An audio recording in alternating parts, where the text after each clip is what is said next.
you believe the debate about one nation, one election should move away from what we earlier called the nitty-gritties and the details of the impact on democracy and focus instead on the impact on the character, identity, and sanctity of our Constitution, because that's where the real danger lies.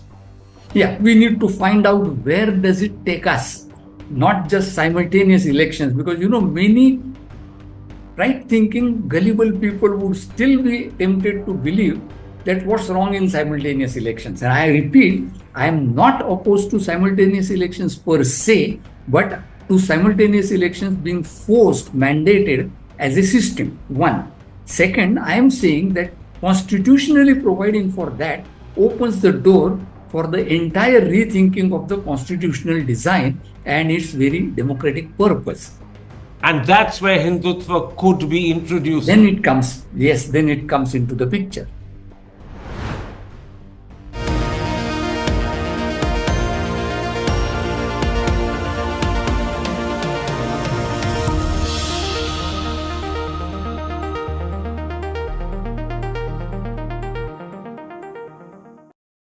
Hello and welcome to a special interview for The Wire.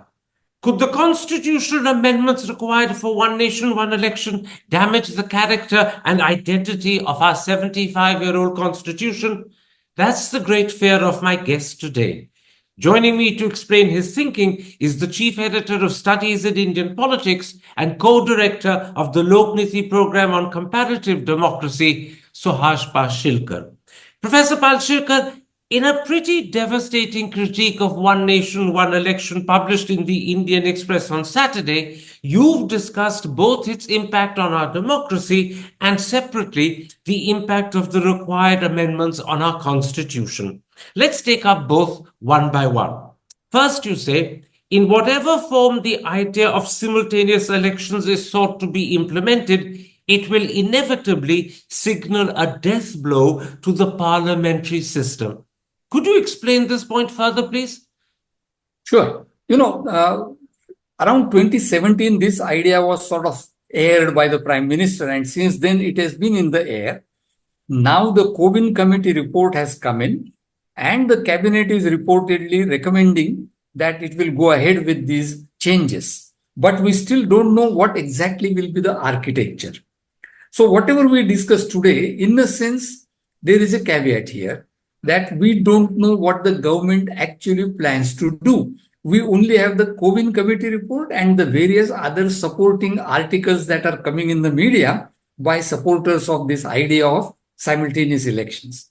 Based on that, I would say that even without going into the details of their proposals, it is quite clear that there is some fundamental damage being contemplated to the parliamentary form of government, which in a sense is based on these two principles. One is a symbiotic relationship between executive and legislature, and two, the capacity of the legislature to rein in the executive and even throw away the executive, throughout the executive anytime it wants. And that is going to be hurt by this idea of simultaneity of elections. So, in other words, the power relationship between the legislature on the one hand and the executive on the other will be altered against the interests of the legislature. The executive will become more powerful.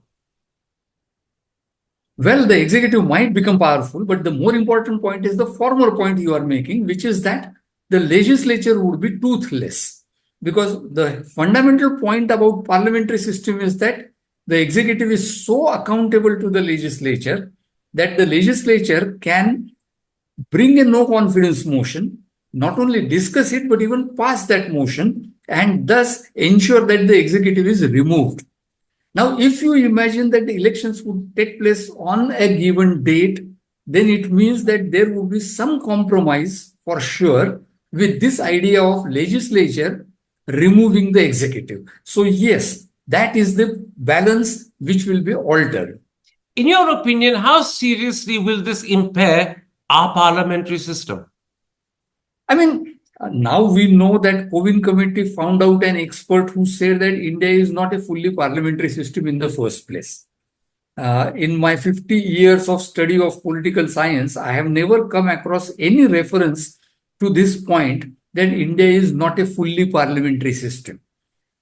But I think that it will be fundamentally a blow to the parliamentary system, because once you remove this idea that parliament, that is legislature, can throw out the executive, what remains is only noise that the legislature can make, nothing more than that. Now, the second point you make is equally important. You say the second major attack on our democracy will be in the arena of states' autonomy. To enable simultaneous elections, many, and by some counts perhaps as many as 20, state governments will not be able to serve their full 5-year tenure. Are you saying that this damages both the autonomy of the concerned states as well as the mandate of the voters? Both, and it is not just one off event. You rightly pointed out that if we were to have simultaneous elections, let's say in 25 or 26, a number of state governments will have to be abolished and legislatures will have to be re-elected. But that's not all. The point is that if you decide that there will be only 2 points, or what I call as election events, every 5 years and maybe between 5 years once, then it means that legislatures simply cannot have the capacity to have a new executive and a new elected government in between those events. There is no clarity what will happen to the local governments. There are state election commissions, but those also would be bypassed or violated, because the larger ambition of simultaneous election is that there would be elections to not only the parliament, that is Lok Sabha, but also to the state legislatures and local governments. We must thank God and the COVID committee and the government that elections to cooperative societies, residential welfare associations are not simultaneously held. But this stupidity, and I can't have any moderate word for this, of having simultaneous election means that there would be nothing left to the states to decide. States become simply inoperative. So that again is a fundamental violation of the federal principle. And this abrogation or diminishment of the autonomy of state governments will be happening repeatedly. As you said, it's not a one-off. Yes, it would be a permanent feature of our system, that state governments just cannot be having a full tenure. They would be subject to this cycle which is predetermined, and therefore no federal autonomy, no question of identity of the states. Now, in this connection, you make a very important point about what you call the misleading claim that we had one nation, one election from 1952 to 1967. That was only because the first elections under the Constitution happened in 1952, and therefore they had to be simultaneous. And secondly, governments did not fall, and legislatures were not dissolved early till 1967. In other words, this was a happy coincidence, not a constitutional mandate for one nation, one election. Right. I am not saying that there shouldn't be any assembly election at the time of Lok Sabha election. All I am arguing is that there has to be a natural political cycle, whichever way it emerges and obtains. So between 1952 and 1967, that cycle was conveniently a coincidence of Lok Sabha elections and all state assembly elections, because we had a single dominant party. State governments didn't fall in between 5 years, and therefore there was no need to have midterm, as they used to be called then, midterm elections to states before 5 year cycle. After 1967, because the party system changed, state governments started falling before completing 5 years, and the cycle was broken. And this was perfectly democratic and natural. So the Constitution, as you use the term, that does not mandate. The Constitution doesn't say that you must have elections only 5 years after. Constitution says that every state can have a cycle of its own. If a government falls today, within 6 months, a new government in the state will have to be elected. That is democratic. So the great claim made by government supporters, and it's often made by senior government ministers as well, that we had one nation, one election from 52 till 67, that is just a happy coincidence. It Absolutely. wasn't constitutionally mandated, and if they're trying to suggest it was, they are misleading people. Sure, there are so many misleading aspects of this entire proposal that one would actually have to go on rebutting the claims again and again. And this is one very attractive claim that, well, you already had simultaneous elections. There is no evidence, for example, about expenditures being cut because of simultaneity. There is no question, for example, of model code of conduct being an important impediment in governance, but all these claims are being made. The simultaneity between 52 and 67 is such one major misleading claim. Now, the third point you make about the impact one nation, one election will have on our democracy is that you say the enthusiasm to introduce neatness to the election cycle will damage or undermine what you call the deeper constitutional promise of representation. That's an intriguing phrase. What do you mean by the deeper constitutional promise of representation? Representation here means that citizens have a guarantee that there will always be elected representatives, and only in exceptional cases there would be what is called president's rule. Secondly, representation also means that these elected members of the legislature will continue till they have the support of the majority, and therefore 5 years. The simultaneity part, in a sense, presupposes that if there is a midterm election, the life of that legislature is also likely to be curtailed till the next election event only, not for 5 years. So it's both ways that representation is being sort of curtailed by this idea of simultaneity.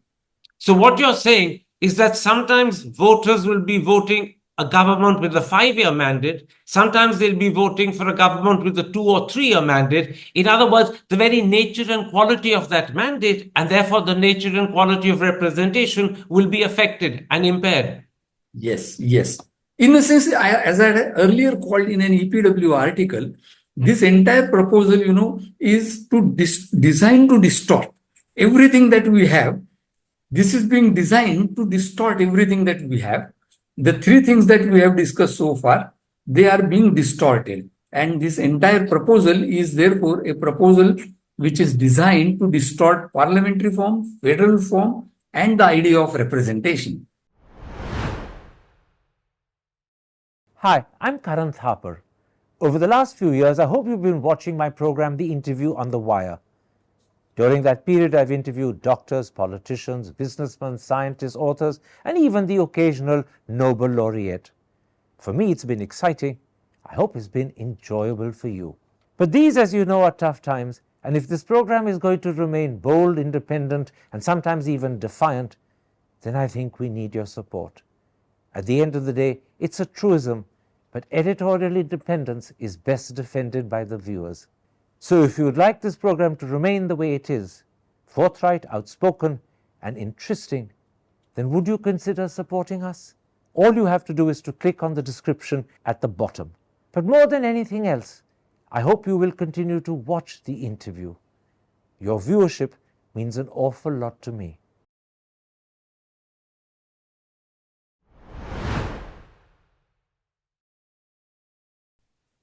Let's now, Professor Palshikar, come to the impact the amendments that are necessary for one nation, one election will have on the Constitution. First, you say, and I'm quoting you, it delegitimizes the idea that there is anything fundamental or sacrosanct about the Constitution. This government does not care if key aspects of the Constitution have to be changed in a fashion that hurts its very identity. Can you explain this point further? It is quite clear here, in a sense, that what is happening is not just an idea of simultaneous elections and, as we have discussed, some neatness to be brought about in the electoral system. Behind that, a lot of constitutional effort will have to be required, which will mean amendments that the parliament will have to pass, and amendments where many states will also have to ratify those amendments. If you look at the possibility of those amendments, and the word amendment therefore is an understatement, it actually means that there would be major changes to the constitutional structure. And once you are doing those changes, you basically delegitimize the idea that there is something so important in our constitution that we shouldn't normally change it. In other words, aren't you also saying this? That when you delegitimize the idea that there is something fundamental or sacrosanct about our constitution, you are in effect attacking the basic structure doctrine, something that our vice president publicly did last year. But this is what this whole concept of one nation, one election will end up doing. It will basically attack the one basic structure doctrine. Yes, increasingly, I am of the view now, veering to the view that this idea of simultaneous election is actually one very smart way of attacking the idea of basic structure. And remember, the idea of basic structure didn't emerge in a vacuum suddenly in 1973.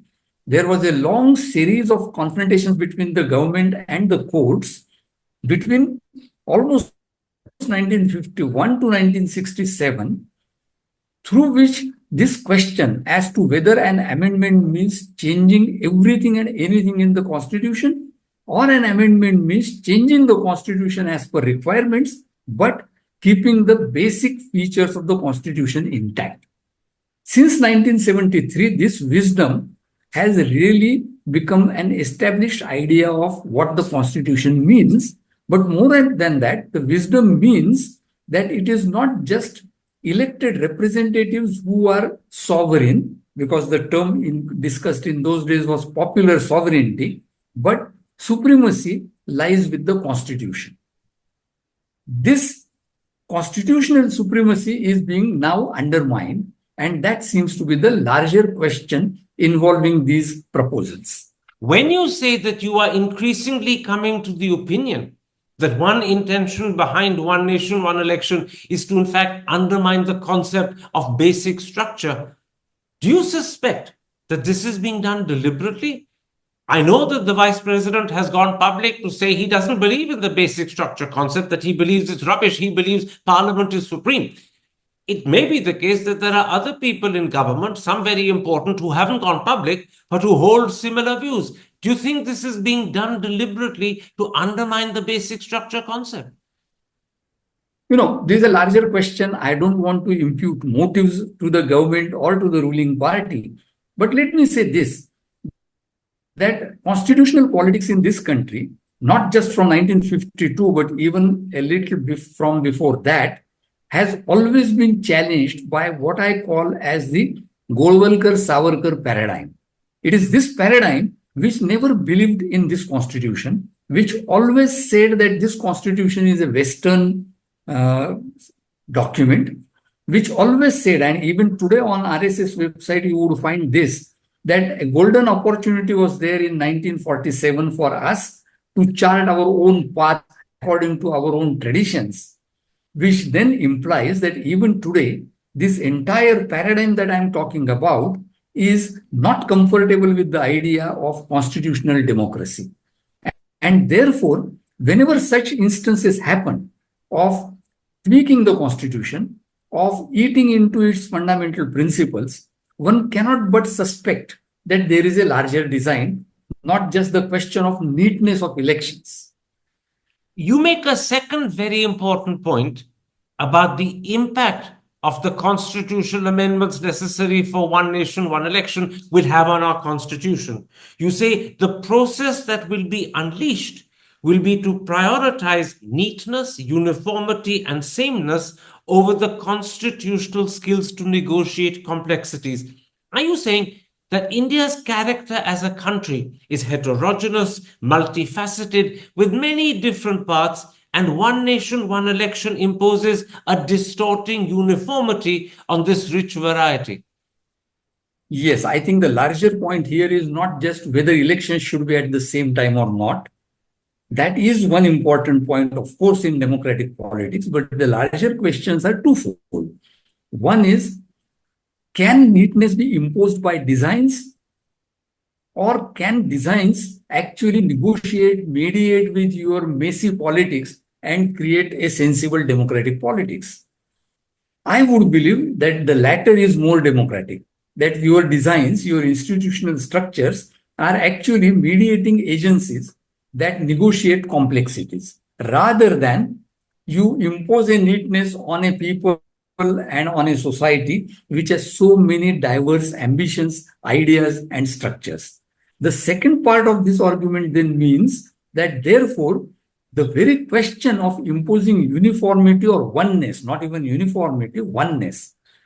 This idea that there would be one day on which elections will take place every day is not only just obnoxious because it is borrowed from America, but it is obnoxious because of this, that you then imagine an idea that everything should be one language, probably one way of eating, food habits, probably one way of imagining the nation, and therefore only one day on which all of us would vote, a democratic event would take place, and let us forget about our rights thereafter.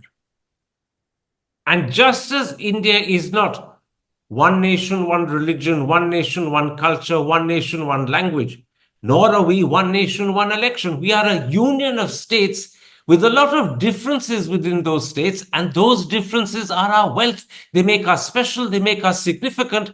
One nation, one election attempts to flatten out those asymmetries and differences. That flattens out, but it also creates a support among the middle classes, intellectuals, policy universes, that this is a great idea to have uniformity everywhere.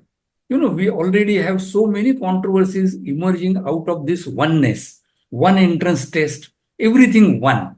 That everything one would be convinced to the citizens through this seemingly only political or electoral adjustment. So on the surface of it, simultaneous elections would create a support base for the idea of oneness through its general thing of neatness, the general argument of neatness. The real implication would be about oneness, which would be superficially imposed. This desire or this quest for oneness, for neatness, amounts to basically flattening out the asymmetries, the differences in India's constitutional structure. And the truth is, it's been happening for a while. The abrogation of Article 370, you point out in your Indian Express article, is one example. The attempt to impose Hindi, which has never been officially admitted but is deeply suspected, is another example. One nation, one election is a third example. And you're right, the most critical damage of this is to transform the democratic logic of our constitution into a logic of oneness. It's creating a false oneness out of differences and disparities. Yes, that's the worry, that in the long run, the argument would be proffered that the Constitution, in fact, recommends oneness rather than commonness, rather than sharing, rather than coexistence. And the truth is, the Constitution does not do that at all. Yeah.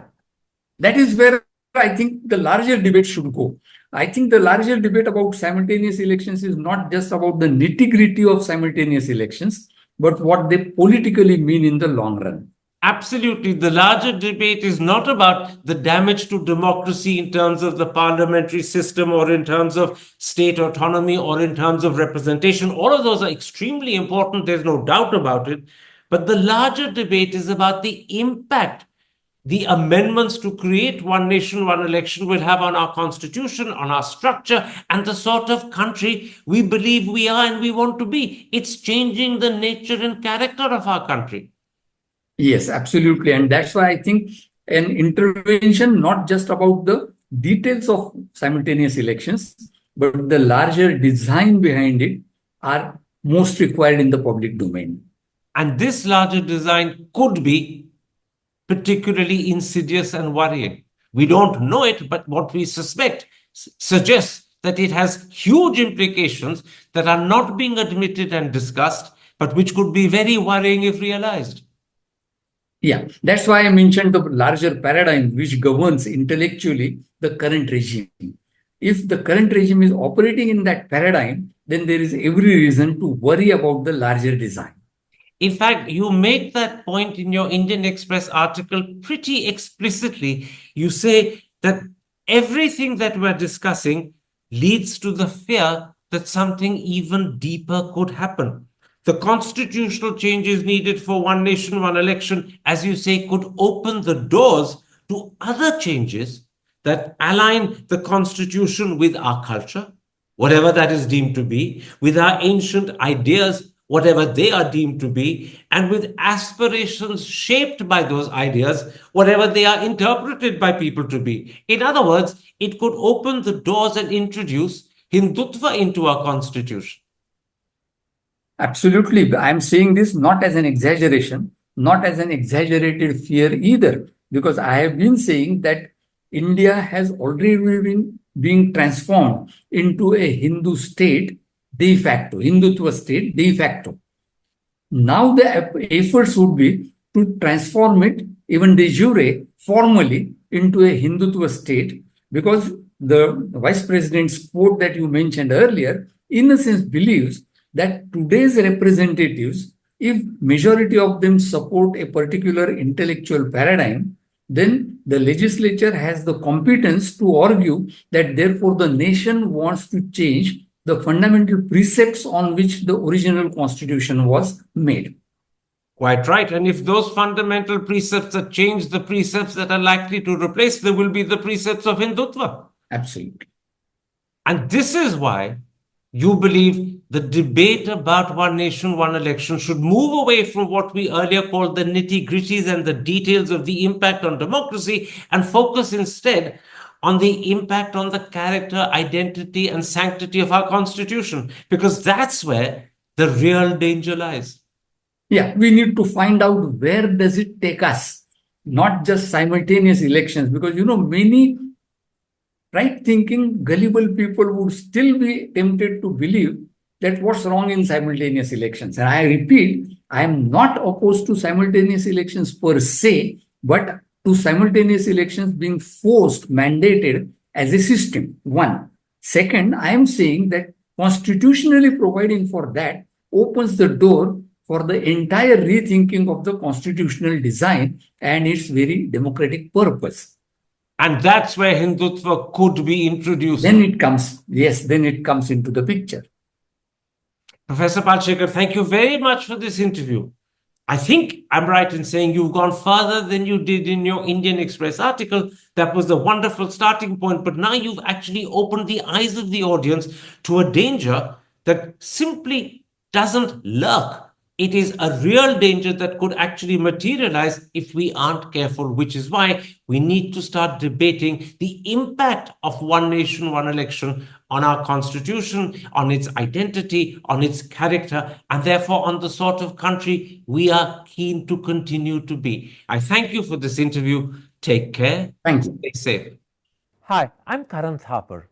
Over the last few years, I hope you've been watching my program, The Interview on the Wire. During that period, I've interviewed doctors, politicians, businessmen, scientists, authors, and even the occasional Nobel laureate. For me, it's been exciting. I hope it's been enjoyable for you. But these, as you know, are tough times, and if this program is going to remain bold, independent, and sometimes even defiant, then I think we need your support. At the end of the day, it's a truism, but editorial independence is best defended by the viewers. So if you would like this program to remain the way it is, forthright, outspoken, and interesting, then would you consider supporting us? All you have to do is to click on the description at the bottom. But more than anything else, I hope you will continue to watch the interview. Your viewership means an awful lot to me.